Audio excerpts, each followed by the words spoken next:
नमस्कार साथियों। तो जैसा कि आप जानते ही हैं कि लेखपाल की डीवी चल रही है और डीवी में बहुत से कैंडिडेट जो नए हैं, पहली बार डीवी करा रहे हैं, उनको बहुत सा कन्फ्यूज़न बना हुआ है। तो वो लोग मुझे कमेंट करके क्वेश्चंस पूछ रहे थे, तो मैंने बहुत से लोगों की रिप्लाई भी दिए और कुछ लोगों के अगर छूट गए हों तो इसमें कमेंट कीजिएगा, तो उसका हम रिप्लाई ज़रूर कर देंगे।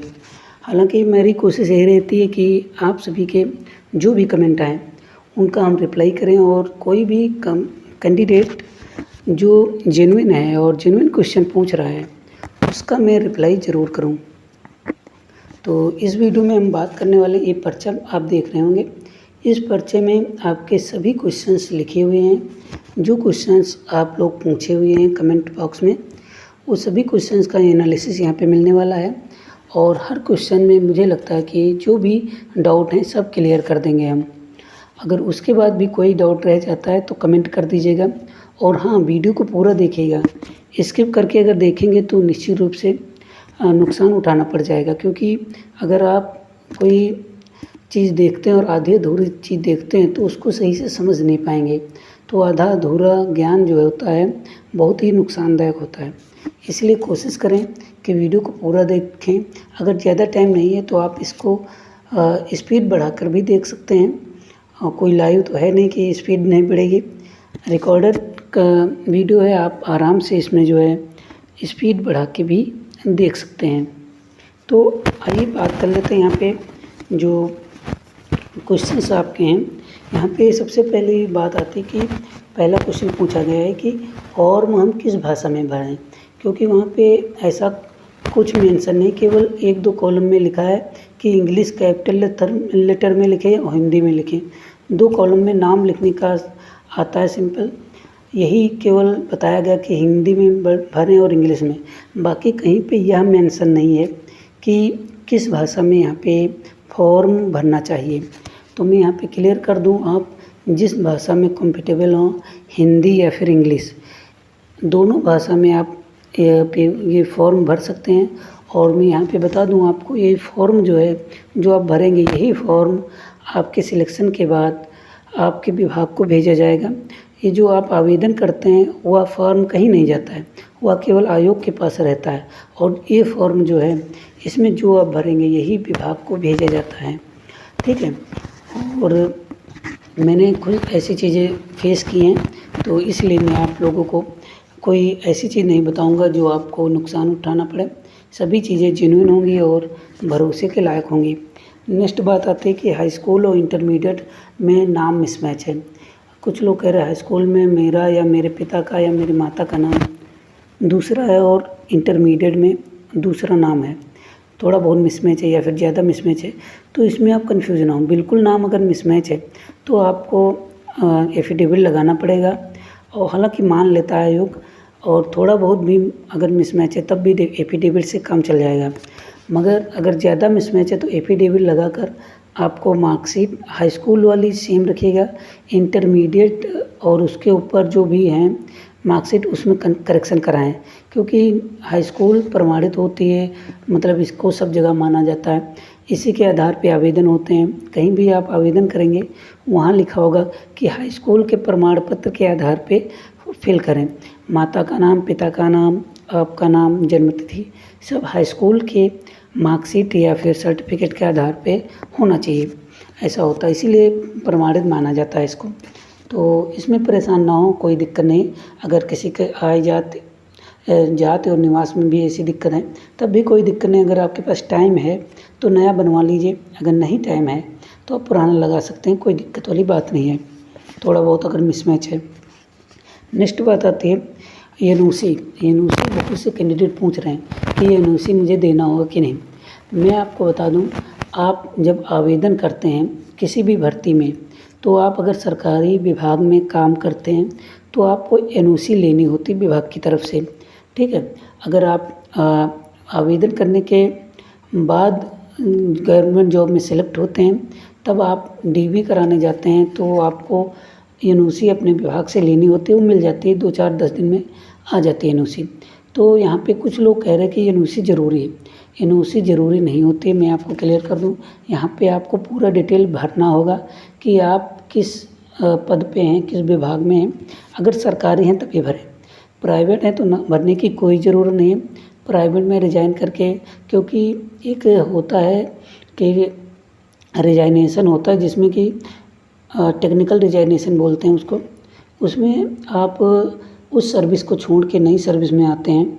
उसके बाद अगर नई सर्विस पसंद नहीं आती तो आप दोबारा पुरानी सर्विस में जाते हैं।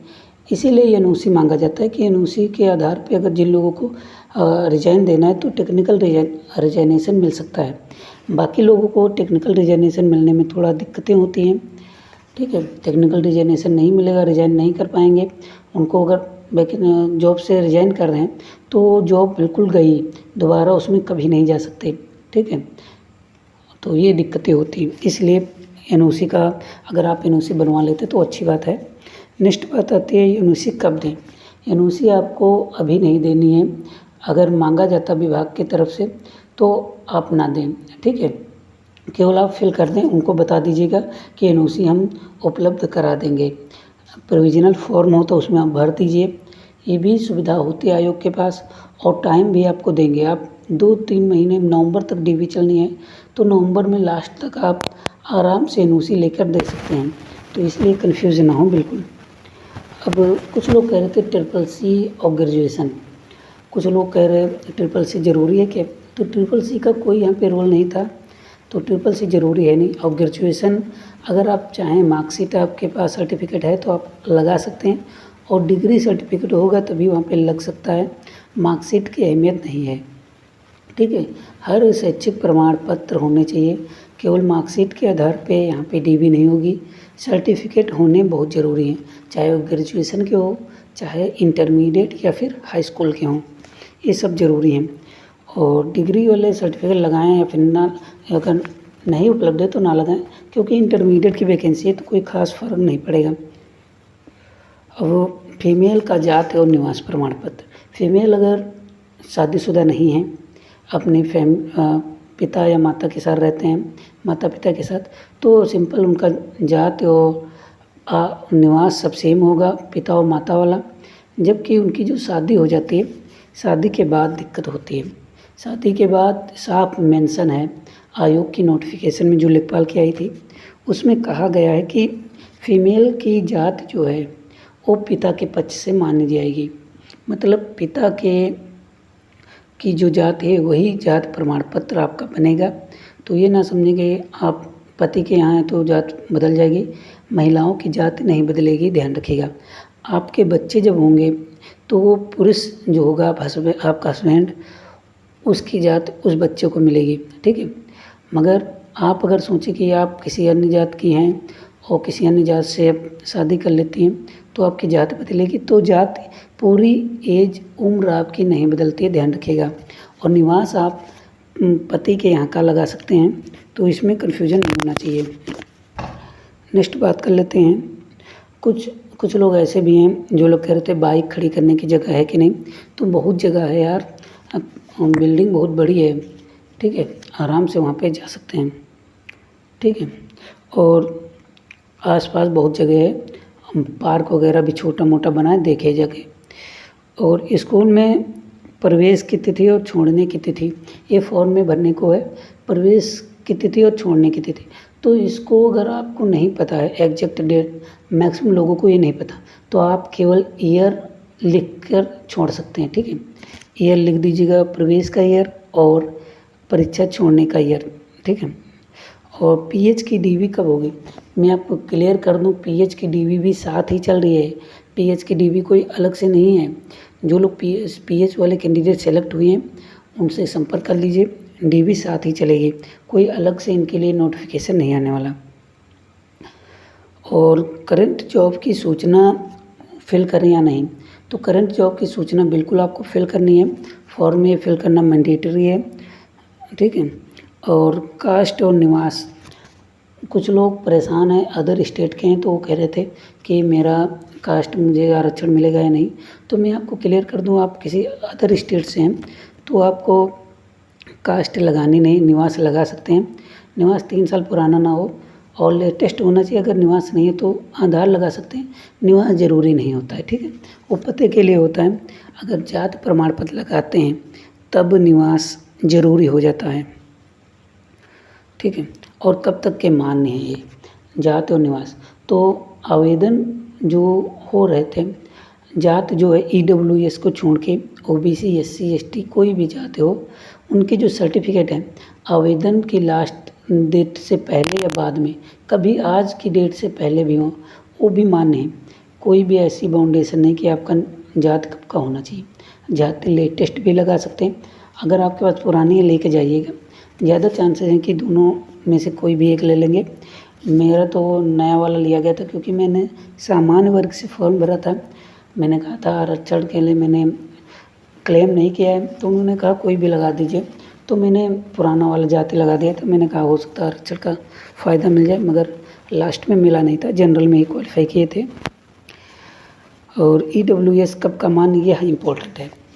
अब तो जो नई भर्ती आ रही है इसमें EWS मेंशन कर रहे हैं कि इस तारीख से इस विशेष तारीख से विशेष तारीख के बीच में होना चाहिए EWS, मगर पहले जो था लेखपाल भर्ती में ऐसा मेंशन नहीं था।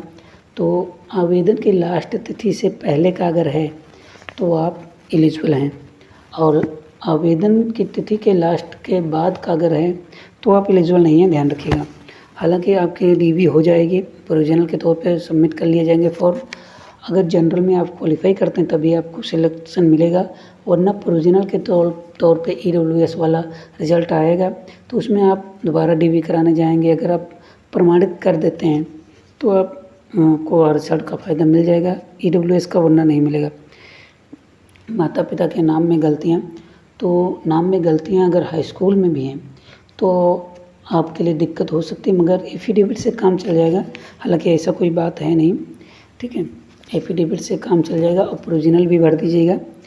डॉक्यूमेंट्स कैसे ले जाएं? कुछ लोग कह रहे सेट बना के ले जाएं या कैसे ले जाएं, तो मैं आपको क्लियर कर दूं। आपके पास एक फ़ाइल होगी जिसमें आप हाई स्कूल, इंटरमीडिएट, अन्य डॉक्यूमेंट सीरियल वाइज लगाए होंगे, उसी क्रम में आप उसमें फाइल में लगाएं और फ़ोटोकॉपी उसी क्रम में रखें, जिससे कि आपको जैसे आप पेज पलटते रहेंगे और देखते रहेंगे, मिला लेंगे, थोड़ा जल्दी हो जाएगा इस वजह से, ठीक है। सीरियल से रखिएगा तो ज़्यादा सही रहेगा।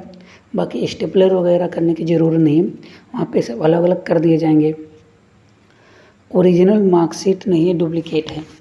एक क्वेश्चन पूछा गया कि मेरे पास हाई स्कूल की जो मार्कशीट है ओरिजिनल नहीं डुप्लीकेट है। डुप्लीकेट का मतलब ये कि जो यूपी बोर्ड है या फिर कोई अन्य बोर्ड, वहाँ से दोबारा बनाई गई, वो खो गई थी, तो डुप्लीकेट लिख देते हैं। डुप्लीकेट का मतलब ये नहीं कि फर्जी है, ओरिजिनल वो भी होती है, केवल डुप्लीकेट लिख दिया जाता है।